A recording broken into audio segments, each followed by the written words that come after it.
सुशांत सिंह राजपूत के murder case में सबसे बड़ा शिकार, जिसे सिर्फ कब्जे में लेते ही सारा राज खुल जाएगा, वो शिकार है रिया चक्रवर्ती। इसीलिए इस लेडी को, इस लड़की को, इस रिया चक्रवर्ती को, जो ड्रग के कार्टेल का बहुत मजबूत हिस्सा है, इसको भगाने की कोशिश हो रही है। राजपूत मामले में क्या रिया चक्रवर्ती अब फंसेंगी? क्योंकि रिया को लेकर जिस प्रकार अब खुलासे किए गए हैं कोर्ट के अंदर, वो साफ साफ दावा करते हैं कि रिया ने कोर्ट रूम में इतना बड़ा झूठ कैसे बोल दिया। और दूसरी तरफ बॉलीवुड का हाल इतना बेहाल होगा ये किसी ने सोचा नहीं था, और साउथ के आगे बॉलीवुड लुढ़क चुका है। ये बात तो आज आपको भी माननी पड़ेगी, क्योंकि प्रभास के आगे शाहरुख खान भी क्या हो गए फेल, बताएंगे आपको डिटेल में। पर सबसे पहले आपसे अपील करेंगे, अगर आप इस चैनल के अंदर नए हो तो वीडियो को लाइक करना, वीडियो को शेयर करना, चैनल को सब्सक्राइब करना बिल्कुल मत भूलना। यहाँ पर जिस तरीके से हम देख रहे हैं कि करीब सुशांत मामला 3.5 साल से जो चल रहा है, इस मामले में कई बड़े दावे हो रहे थे। उन्हीं दावों के बीच में रिया चक्रवर्ती को लेकर कई बड़े सवाल उठाए जा रहे थे। उन्हीं सवालों के बीच में कहा जा रहा था कि रिया चक्रवर्ती क्या इस समय फंसती हुई नजर आ रही है। क्या रिया चक्रवर्ती, जब कहा जा रहा है कि उनके ऊपर इतने गंभीर आरोप लगे कि उन्होंने 8 तारीख को घर छोड़ा, उसके बाद दिशा केस हुआ, हार्ड ड्राइव चल गई सुशांत की, और उसके बाद रिया क्या वापस लौट कर आई थी 14 से पहले, और 14 या 13 की रात को सुशांत के साथ क्या हुआ, ये सब सवाल आज एक कहा जा रहा है कि मिस्टीरियस तौर पर बने हुए हैं। और इन सवालों के जवाब तो एजेंसी ही दे पाएगी, पर कोर्ट के अंदर जब रिया चक्रवर्ती ये दावा करती है कि उनको दुबई जाना है, और दुबई जाने के पीछे उन्होंने जो रीजन दिया वो चौंकाने वाला था। उन्होंने अपने आप को एक ब्रांड एम्बेसडर बताया एक कंपनी का, और ये दावा किया कि वो कंपनी इनको बुला रही है दुबई एक इवेंट में, और जहां पर इनका जाना बहुत जरूरी है, इसलिए इनको जाने दिया जाए। इन्होंने परमिशन ली कोर्ट से,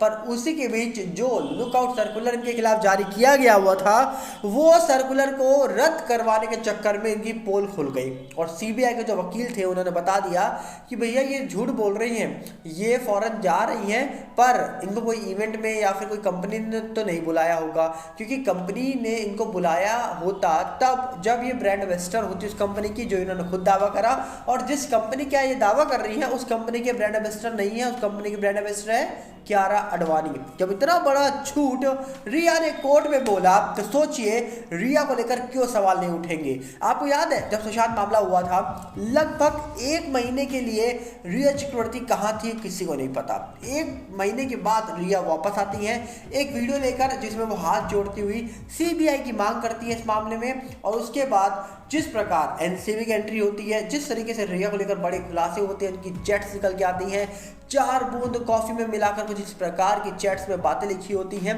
और ये सारी चीजें देखने के बाद लोगों ने कहा कि भैया खेल लंबा है, क्योंकि लोगों ने कहा ऐसा हो नहीं सकता कि सुशांत की लाइफ में रिया आई हो, उनको लाया गया भी हो सकता है, पर किसके द्वारा? क्या उनके गॉडफादर के द्वारा, जिनसे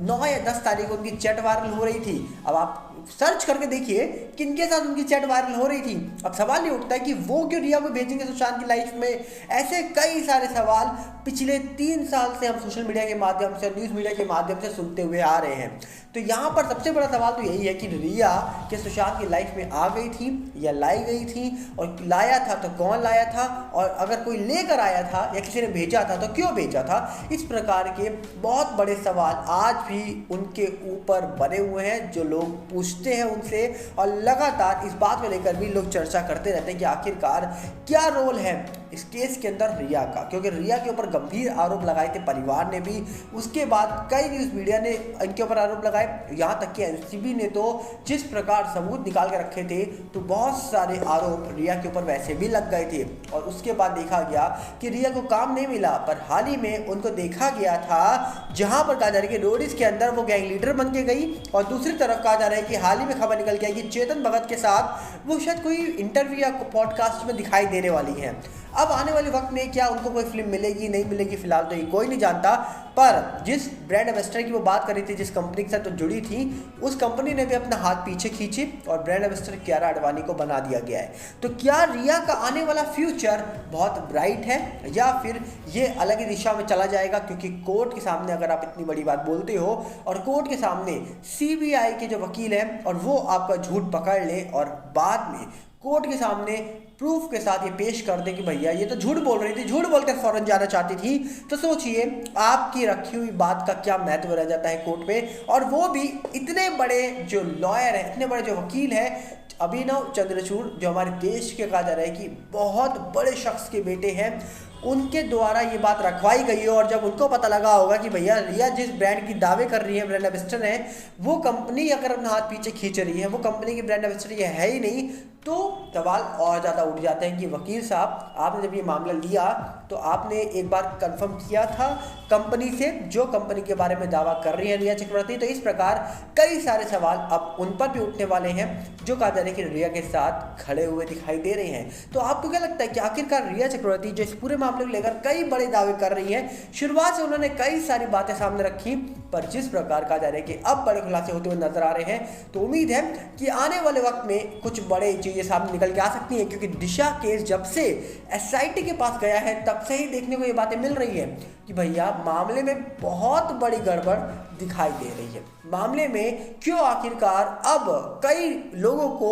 बाहर जाने की याद आ रही है, क्यों लोग फॉरेन ट्रिप पे निकल रहे हैं, हो सकता है न्यू ईयर मनाने निकल रहे हो सकता है अभी हाल ही में खबर आई थी कि रिया के एक बॉयफ्रेंड हो गए हैं, बहुत बड़े बिजनेसमैन है वो निखिल कामत। क्या वो सही खबर थी या फेक थी, इसके बारे में तो हम नहीं जानते, पर क्या वो अपने बॉयफ्रेंड के साथ टाइम स्पेंड करने जा रही थी, फॉरेन कोई इवेंट में जा रही थी, क्यों जा रही थी, इसको लेकर भी लोग सवाल उठा रहे हैं। अब सबकी पर्सनल लाइफ है, सबकी पर्सनल लाइफ में घुसने का काम हमारा नहीं है, पर हमारा इतना काम है जो न्यूज़ मीडिया में चीज़ें निकल के आ रही है वो आप तक रखने का। तो यहाँ पर रिया का दुबई जाना लगभग कैंसिल नजर आ रहा है, और पुख्ता तौर पर आपको हम तब बता पाएंगे जब ऑफिशियली तौर पर सीबीआई जो सबूत पेश करने वाली है बॉम्बे हाई कोर्ट के सामने, वो पेश कर दे और कोर्ट का डिसीजन निकल के आ जाए, तो फाइनल कंफर्म हो जाएगा कि रिया दुबई की धरती पे कदम रखेंगी या नहीं रखेंगी। वहीं पे अगर हम बात करें तो बॉलीवुड का हाल सुशांत के बाद इतना बेहाल हो जाएगा कि किसी ने सोचा नहीं था। जिस प्रकार कहा जा रहा है कि बॉलीवुड की हम बात करते हैं तो अभी हाल ही में आई हुई फिल्म शाहरुख खान की, तो कहा जा रहा है कि डंकी फिल्म आई, और डंकी फिल्म ने जिस तरीके से ओपनिंग करी है तभी लोग समझ गए थे ये फिल्म नहीं चलेगी ज़्यादा, क्योंकि कहा जा रहा है कि फिल्म की एडवांस बुकिंग भी ज़्यादा नहीं थी, जिसके बाद पहले दिन का कलेक्शन फिल्म का कहा जा रहा है कि लगभग 30 करोड़ के आसपास था, और दूसरे दिन का कलेक्शन लगभग 19 से 20 करोड़ है। मतलब 2 दिन में इस फिल्म ने लगभग 50 करोड़ कमा लिए हैं। अब वहीं पर फिल्म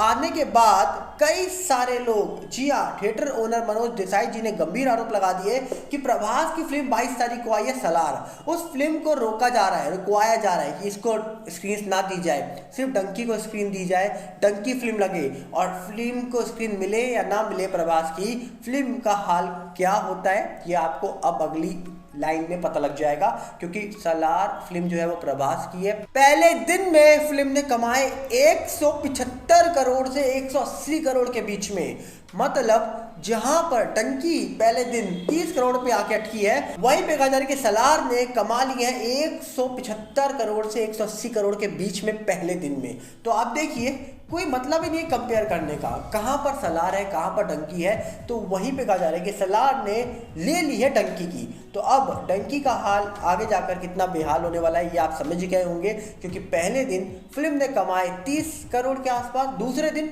20 करोड़। अब कहा जा रहा है कि संडे का कलेक्शन जब निकल के आएगा तो पता लगेगा कि आखिरकार फिल्म का हाल कितना बेहाल होगा, या फिल्म चलेगी तो आने वाले वक्त में पता लग ही जाएगा। पर क्या लगता है आपको, बॉलीवुड का हाल दोबारा से सुधरेगा या फिर और बेहाल हो जाएगा? कमेंट बॉक्स आपके लिए खुला है, हम मिलेंगे बहुत जल्दी। साथ में आपसे अपील करेंगे अगर आप इस चैनल के अंदर नए हो तो वीडियो को लाइक करना, वीडियो को शेयर करना, चैनल को सब्सक्राइब करना बिल्कुल मत भूलना। मिलते हैं बहुत जल्दी, नमस्कार, जय हिंद।